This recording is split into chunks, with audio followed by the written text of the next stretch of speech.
9 AD, Germania Magna.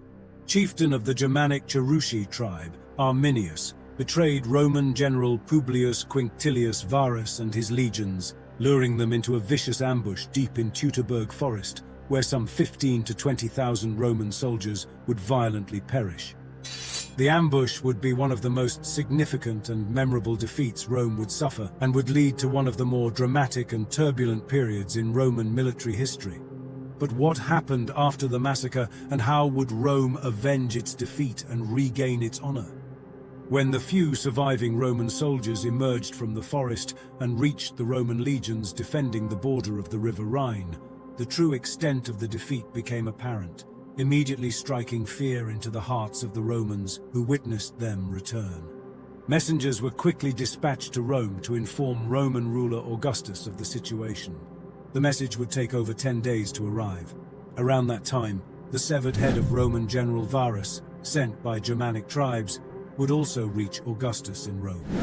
A sense of fear and panic swept through the city, with many stressing that enemy tribes may set their sights on Rome itself.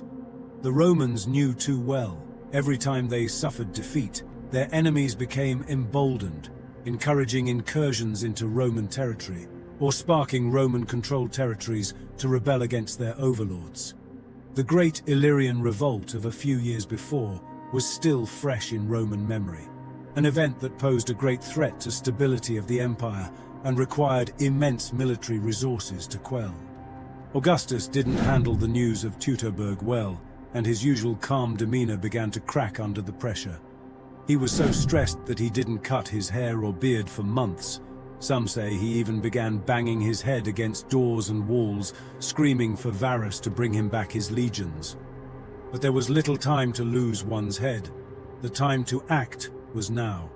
Rome's first response was to take a defensive posture, so Augustus increased the presence of guards throughout Roman territory whilst mobilizing his forces. On the other hand, back in Germania, Arminius was planning his next move. He was aware he needed to act fast to maintain the upper hand that his surprise ambush afforded him. The sooner he could defeat the remaining Roman presence east of the Rhine, the better. So he began assaulting the remaining Roman strongholds in Germania with great success. Only one Roman stronghold put up a decent fight, but even they eventually retreated back across the Rhine. Despite Arminius's success, once he tried to move across the Rhine, it soon became apparent that the Romans had already begun reinforcing their defenses, so no significant invasion was attempted, instead choosing to retreat back into Germania and regroup for the inevitable conflicts to come. At this point, divisions began emerging within the Germanic tribes. Whilst they shared a common goal before Teutoburg, Arminius's fellow Germanic chiefs now became his rivals and hindered his plans. Segestes, a Cheruscan noble, formed a pro-Roman coalition, and the king of the Marcomanni, Marbod, chose not to support Arminius any further either. Once the initial shock of Teutoburg had subsided and Rome began replenishing their defenses, they would soon change their mindset from defense to attack and ultimately revenge. But who would Augustus entrust with this task? He knew the best man for the job was none other than one of his greatest generals and his adopted son, Tiberius. Before committing fully to the offensive, Tiberius's first goal once reaching Germania was to further bolster the Roman defense, with the addition of 8 legions into the area. A welcome sight to the soldiers there, as the fall of the 3 legions at Teutoburg certainly caused gaps and weaknesses in the line. Once the line was secured to his liking, he switched into attack mode. He began launching attacks into the territories east of the Rhine and burned everything in his path to the ground, including whole towns, crops, and harvests. Some say during these raids, he didn't even lose a single man. Despite Tiberius's success, Arminius had still evaded justice for over 2 years after the massacre at Teutoburg, and although he had made great strides toward ultimate revenge, it wouldn't be Tiberius who would bring that to fruition. In 12 AD, an aging Augustus would call Tiberius back to Rome to be by his side while his health declined, to assure his seamless transition to emperor once the time came. Once Augustus had passed away in 14 AD and Tiberius was crowned emperor, he had no time to deal with Germania, as his responsibilities now lay in the capital. He would entrust the task of revenge to one of his greatest generals, 29-year-old Germanicus, a man with a fitting name for his future deeds.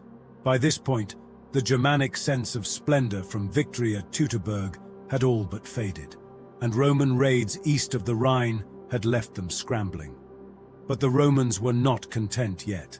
They wanted complete revenge against Arminius and his accomplices. In 15 AD, Germanicus would lead his Roman legions into battle against Arminius and the Cherusci. They would advance through Teutoburg Forest to the very site where their comrades were slaughtered 6 years prior, burying any bones of the fallen that they came across, as well as recovering the lost golden eagle of the 19th Legion, a symbol that revenge was almost realized.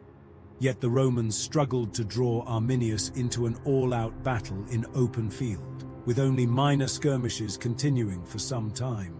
But, with patience and cunning, Germanicus eventually forced Arminius into open field conflict, resulting in the famed Battle of Idistaviso in 16 AD, where Germanic forces were crushed by the Romans, and an injured Arminius barely escaped with his life.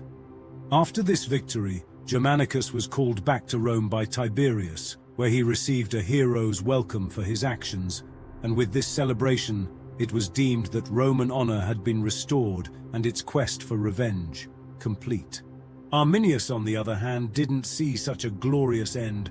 He was murdered by members of his own tribe a mere 5 years later, in 21 AD, as they thought he had too much power. If you enjoyed the video, don't forget to like and subscribe.